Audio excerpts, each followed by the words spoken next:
Well, it's been a long day. I'm just about ready to pack it in.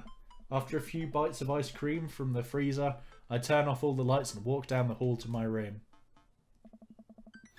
I wonder if Amanda's still awake. That kid needs some sleep.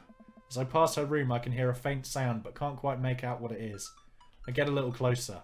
Is she crying? I knock gently on the door. Hey, Amanda. The crying immediately stops.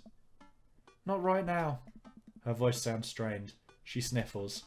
I need to make sure she's okay. I open the door. In the dark, I can see Amanda's outline in the middle of her bed, knees hugged up against her body. Is everything okay? I don't want to talk about it.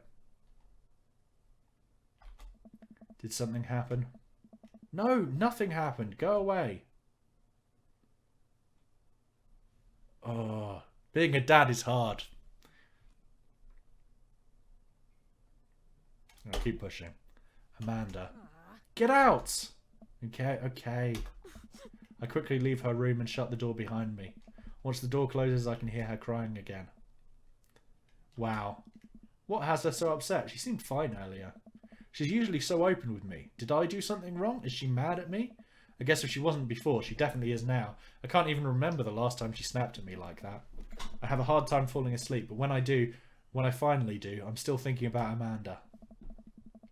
After a long night of very little sleep, I roll out of the bed and make myself a pot of coffee. Amanda should be up for school soon. Maybe she'll be willing to talk about whatever's bothering her. About 10 minutes before she's supposed to leave, Amanda comes out of her room and makes a beeline for the freezer. Morning, Amanda. Morning. She drops a frozen waffle into the toaster and slams the freezer door. She won't look at me. Yikes. Oh, fuck that one. So, anything big going on at school today? No. Okay. Do you need a ride to school? No. Want some coffee? Amanda pulls the toaster lever up and takes her still freezer burned waffle out before it's finished cooking. I have to go. Amanda picks up her bag and storms out. Oh, okay. I haven't seen her act like this in a long time. It's usually short-lived, but it always hurts. Hopefully this blows over and things are back to normal soon. Yeah, I shouldn't have pushed it. I sit back at the kitchen table and look at a picture of Amanda and I hanging out on a wall. In it, I'm teaching her how to ride a bike. Her face is a mixture of excitement and pure unadulterated fear. I remember how determined she was. Every time she would fall off and scrape her knees, she'd get up and try it again. Finally, I had to stop her because she was bleeding everywhere. Then she started to cry because she didn't think she needed bandages and wanted to keep trying. As I put the bike away, she just stood in the middle of the street and screamed. Then I took her for ice cream and it was like nothing even happened. After giving it a bit of thought, I decided that if I force her to talk about it, I'm only going to make things worse. But I have an idea. I start rummaging around for ingredients. I hear Amanda walk in the door. Instead of heading for the kitchen like she usually does, she makes a beeline to her room. She's clearly trying to avoid me. Hey, Pumpkin. What? Can you come here for a sec? There's a moment of silence. Yeah. I wanted to say sorry about last night. I'm just worried about you, kiddo. I get scared when I know something's wrong, and I get even more scared when I feel like I can't do anything about it. Dad, So just, whatever it is, and you don't have to tell me if you don't want to, but whatever it is, just know you have a dad in your corner who wants you to be happy. Oh no. Honey, you know I'm bad with words, so I was hoping I could speak a language we both understand. I pull a cake out of the refrigerator and place it on the table. Hopefully the frosting is set by now. Ta-da! Dad. It took me a really long time. Sorry you're sad, but I support you 100% with a little heart. That's cute. It took me a really long time because I ran out of red frosting somewhere around sad and had to start over. And this is beautiful. It's strawberry. Amanda gives me a big old hug. I grab some plates and forks and serve us up some delicious cake. So, it's really stupid. What is? This whole thing, I know I've been really weird lately and there's just... I don't even know how to explain it. I feel like I might have to make you a chart. I'm listening. Do you want me to take notes? I guess I should start from the top. So, you know how MRR is going to that fancy art school in California, right? MRR. God damn it, Tony. Oh no, now I can't remember. Was MRR the best friend or the other one? Oh no, I'm a bad dad. Emma P was the newer one. MRR was the best friend. Yeah. The best friend. You got it. Wow, proud of you. I'm proud of me too. Anyways, ever since she got the acceptance letter, I've been feeling like she's drifting away, you know? And she's been spending a lot more time with Grace and Emma P. I just thought it was all in my head for a while. But then I found out from Rosie M that both of the Emmas, Grace and Noah, all went to the party at Mackenzie F's on the same night. They told me they were busy studying for the Calc AB final. Yikes. So, another important piece of information is, God, this is embarrassing. I, have a crush on Noah, and, that's a thing. What? Whoa. I had no idea. I definitely didn't know that. Okay. You're a bad liar. So are you. I learned from the worst. Oh. Anyway, so the only person I told about the crush was Emma R, and she promised not to tell anybody. I didn't confront them about the party thing because I didn't want to start drama, so I just kept quiet and kept going about my business. Amanda sighs. And then one day I invite everybody out to get nachos at the mall, and after not texting me back for like 2 hours, even though none of them ever put their phones down for more than 60 seconds, they all say they're busy, like simultaneously. So I tell them, never mind, I'll just eat nachos at home, right? But we were out of chips and I really, really wanted nachos. Totally understandable. So I go to the mall anyway. I get to the food court and who do I see there but Grace, Emma P, Emma R and Noah. All hanging out together and eating nachos without me. What? It gets better. I'm standing by the escalators watching them and I realise that Noah has his arm around Emma R, which is kind of weird, right? But then they kiss. No. Yes, I know. So I storm over there and I'm like, hey! And Grace drops a nacho on her shirt, because of course she does, and Emma R just like glares at me. Grace. Nothing is coming up. I don't know who that is. Grace is the...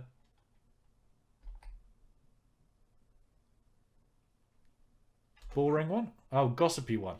I know! Grace is the one nobody really likes, or I guess that's me now. But anyway, nobody will say anything. I'm just like, you guys suck, which I realise is not the most eloquent thing to say, but I was very angry and really embarrassed and I just wanted to get out of there. So I left without nachos, might I add, which only further contributed to this shitty day. And I immediately drafted a super long text to the group chat asking them why they'd been so weird. And I wrote another one to Emma R asking how long the Noah thing's been going on. And sorry, I know that's a lot. You still following? What did Emma R say? I've completely got it, I think. Unless they asked me to name the person who was there. No, because it was Emma P, who's the newer friend who she only met in high school. Emma R is the best friend who's seeing Noah, who she has a crush on.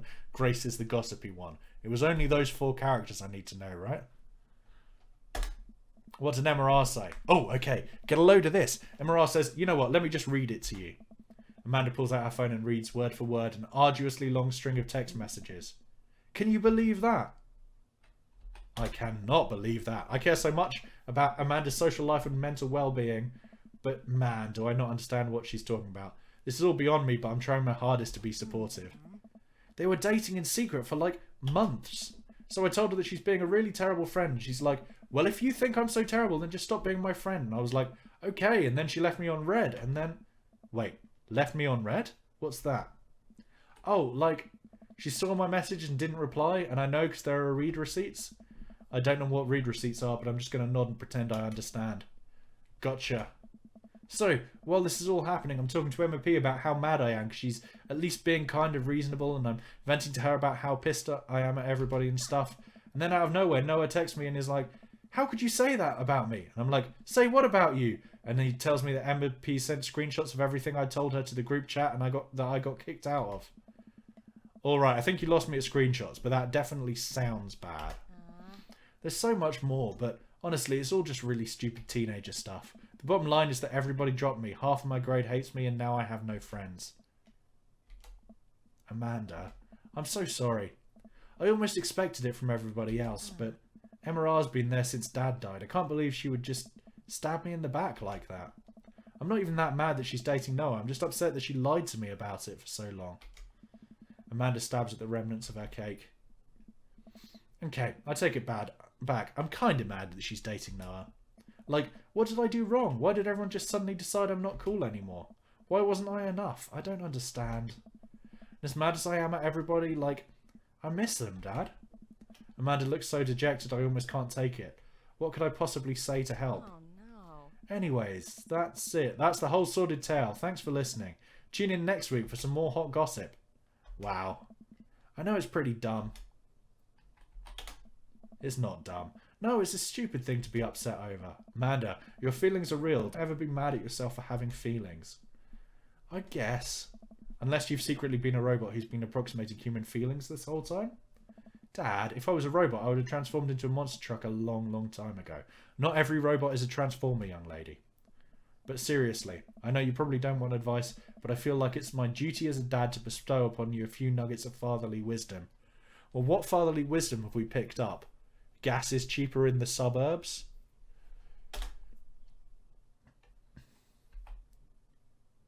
Real friends don't do that, or high school sucks? High school sucks. Honey, high school sucks. You make friends with people just because they're there. When you're still living in your hometown, there's a pretty small pool of people to choose from. But once you go to college and once you get out into the real world, you're going to be exposed to all sorts of people, and it's going to be easier to make friends with people who really get you. Some of these friendships can last a lifetime. I mean, look at me and Craig, who I still haven't spoken to because I've been thirsting after Matt.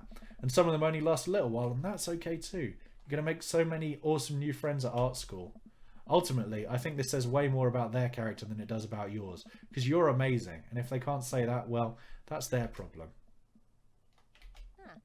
I'll keep that in mind. I looked down at the table. Did we just eat that whole cake? Yes, we did just eat that whole cake. Well, good talk. Amanda gets up to go to her room. Before she closes her door, she turns around. Hey, Pops? Yes? Thank you. You're always welcome. Love you, Amanda. I love you too, Dad. Oh, they got a spoken voice line. I don't think I can do her voice like that. I love you too, Dad. No, I can't do her voice. It's going to have to stay with my normal voice, but slightly higher. And as my voice is becoming more gruff as the session goes on, and I've just been constantly reading, her voice is going to get closer to my normal voice, and the voices for every other character are going to get closer to Tom Waits. Dad tip number 47, don't skip the corners.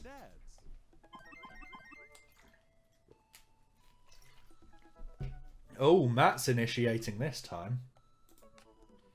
Hey Tony, what are your feelings about poker? Beyond hardly knowing her. Poker, I hardly know her. There it is. Well, good talk. Wait, I actually like poker, I just saw the joke and I had to take the shot. Please Matt, I'm a dad, I'm contractually obligated. No, I get that. Anyways, we've been playing weekly poker games and I figured I should send an invite your way. That sounds great, I love losing money. Cool dude, see you soon.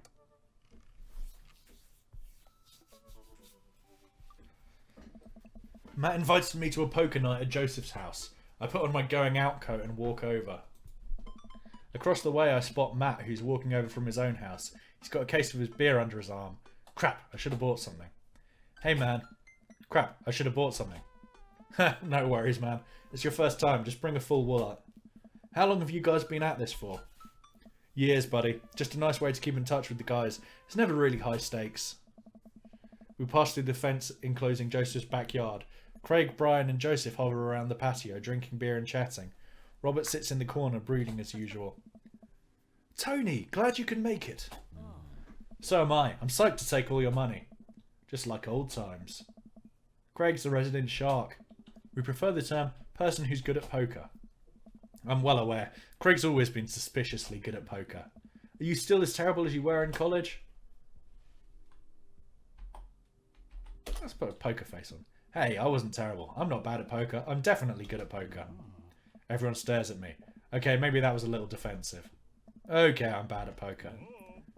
There's no way you're as bad as Joseph. Joseph shrugs. This is basically my tithing. I'm giving back to the community.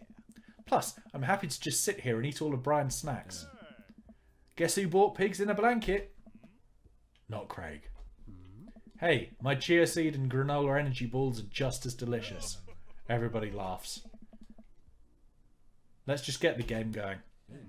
We all take a seat at the table and Matt starts dealing cards. The first couple rounds go by easily as I'm getting the hang of things, but it's obvious that Craig is running the show here. Craig, how did you get so good at this? It's pretty easy, you just start getting a feel for everybody's tell. Like, Matt will scratch his ear. Hey! Brian adjusts his pants when he's trying to lie. Now, wait a second. And I think you just loudly announce the whole room when you have a good hand. Yeah, yep, that's me. What's Joseph's tell? Everything. Literally everything. That man is an open book. He couldn't lie if he tried. Well, at least I have God on my side. See, you can't even say that with a straight face. What about Robert? Honestly, the man's an enigma. Robert raises his glass of whiskey to us all in a solemn salute. I think he'd wipe the floor with us if he actually tried. I'm just here because I enjoy the company. Robert pulls out his phone and stares at it. Robert, is that a flip phone? Yeah. What, are you a drug dealer now? Yeah, what do you need? Horse, speed, Tijuana Johnnies? I can get you the street stuff easy, but if you're looking for something exotic or designer, that's maybe 72 hours and a favour calls. Maybe I won't need you today, maybe I won't need you tomorrow, but someday. Oh, I think I'm good. I like Robert more now, I think. Right. But still, if you got the coin, I got the goods. I dropped my phone in the toilet and this is back up until I can get it replaced under warranty. Everyone murmurs their sympathies. Everyone merges their sympathies. We've all been there. We go back to playing. I really got to stop eating these pigs in blankets. Pigs in blankets. Pigs in blankets? I don't know, but they're very good. I think there might be cheese in them. Oof, I don't know if I've got enough to raise you on this round. You can always bet your firstborn. If you think you can handle another one, be my guest. Briar and Hazel are a handful, to say the least. Buddy, you think 3 kids is a handful? Try 4. I'm operating at 100% dad capacity at all times. Actually, it's technically 5. Christine saw a commercial for one of those dolls that poop and wouldn't stop asking for it. We ended up getting it for her birthday, but she's so grossed out by the fake baby poop that she makes me change its diapers. So now I'm changing the real baby and the fake baby. There's just a lot of poop in my household right now. Daisy got one of those a while back. One night I walked in on her after she tried to take the doll apart to see how the poop mechanism worked, but then she couldn't put it back together and started crying. Poop everywhere. Fake poop, but still. That reminds me of... Wait, do we all have poop doll stories? Everyone nods in agreement. Guys, I really don't need any more poop in my life than there is already. Can we just get back to poker and not talk about poop? Matt deals another hand and we quickly forget about the poop. We run out of pigs and blankets, so we switch over to Craig's healthy snack food. It actually isn't terrible. These kale chips are phenomenal. We should start selling these. We should sell these at the coffee shop. It's my own recipe. I'd be happy to give it to you guys. I can see it now. Pierce the kale chips. Pierce the Veil is a popular post-hardcore screamo band out of San Diego. We all look at Matt confused. It's maybe not any of your wheelhouses. How's the shop nowadays? Busy as ever. I'm toying with the idea of hiring on another person to work the counter, but I haven't found a good candidate. If Amanda's looking for a summer gig, let me know. That's really nice of you, but I think she's been burned too badly by coffee shops before. Literally, not figuratively. Matt cocks his head to the side. I'll ask her, though. We get down to the final hand of the night, and it's Craig in the lead by a landslide. Joseph has long since lost all of his chips and has taken to tidying up, refusing any help from the rest of us. Brian deals us all cards. So, what's it going to take for Robert to give a damn on this round? Robert looks up from his half-empty glass of whiskey. Do you really want to unleash the beast? Well, now I'm curious. I've got a long history of being a gambling man, but I'll only do it if you make it interesting. None of this penny chip nonsense. I got a Lily's 18-year single blend sitting in my closet right now. I'm saving it for when River turns 21, but I'm willing to put it up as collateral. Now you're talking my language. He throws the keys to his truck on the table. She's seen better days, but she can still pull a tree trunk out of the ground. Nope. Myself and everyone else at the table immediately folds. Deal the cards, Bry Guy. Are you guys sure you want to... So, the skill thing of poker is not just put as much money on the table as possible. The idea is you're supposed to, like... Yeah, no, just leave it. You heard the man. Deal. Brian deals the next round of cards. Craig stares daggers at Robert, who casually sips his whiskey. So I know what you might be thinking. Robert put his old workhorse up for grabs. His only mode of transportation. At times in life his only home. How could he be so sure of his abilities in gambling? I'll tell you right now, Craig. I wasn't always like this. I was a lot like you. Smart, talent, cocksure of my own luck. Great biceps, but it didn't last long though. I lost everything in a game of Pai Gow in the back room of a Shenzhen tea house on what I thought was a 3-day business trip. Everything gone. Clothes, money, identification, you name it. I woke up in a ditch near Jiazhu Park and had to make my life new from there. It took me 3 years to beg, borrow and steal my way back to American soil. And in those 3 years, I saw the greatest depths of human fear, loved deeper than I ever had, and lost it all many more times over. I've seen my own death, Craig. I know how I die. It's not like this. So let's make this more interesting. Robert produces the deed to his house from his jacket and tosses it on the table. All I have and all I am. Are you prepared to go the distance? Craig wipes the sweat from his brow. He studies Robert's face intently, searching for any sort of tell that he can find. Robert casually sips on his whiskey again. This guy's got problems. I fold. Everyone erupts. Fine, fine, the whiskey is yours. And that's why you don't dance with the devil. So, what was it? Were you bluffing or did you have the cards? That's for me to take to my grave, fellas. Next week, boys? Next week. You got it.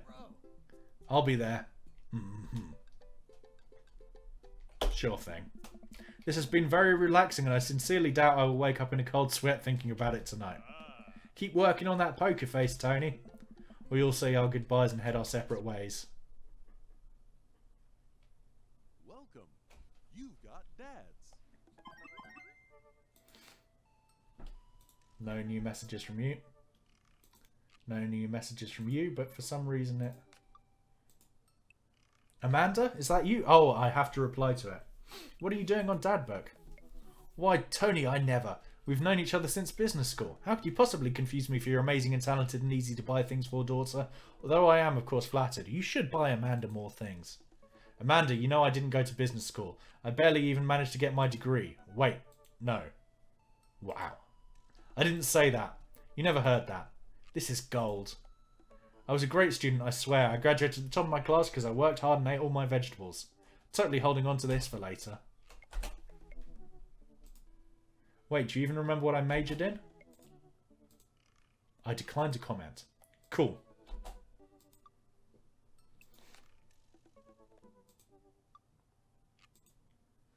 And yeah, Stephen from Damazon. I'm out front with your delivery. Oh, okay, yes, I'll be right down. Wait, no, sorry, I need to put on pants first. I can't find my pants when I'm wrapped from waist down in a duvet. Are you cool with that? I can come back tomorrow. No, wait. I'll be right down. I found some sensible capris. Put on pants. Oh, I got a package. Wonder what it is. Oh, I bet it's that package of socks I ordered. I open the box and start pulling the packing peanuts out. Man, these socks reek. Okay, that's definitely not socks. It's... butterflies? Oh boy, I almost don't even want to know what Amanda was planning on doing with these. Hey, Amanda, your box of dead butterflies is here. What's up? Are you sacrificing? I hope that wasn't because I waited too long to open it. What? You ordered butterflies? You can order dead butterflies online? Wait, so these aren't yours? No, but I'm definitely ordering some right now. Okay, love you.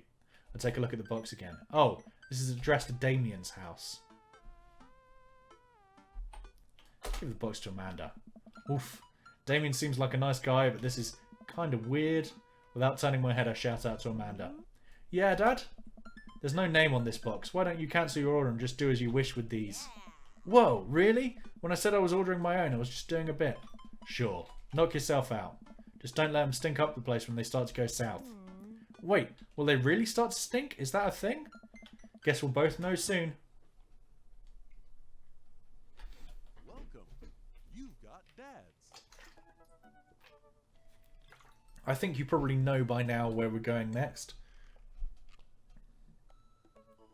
Why is Craig the only one who isn't like in monochrome? Oh, because it starts out with him selected.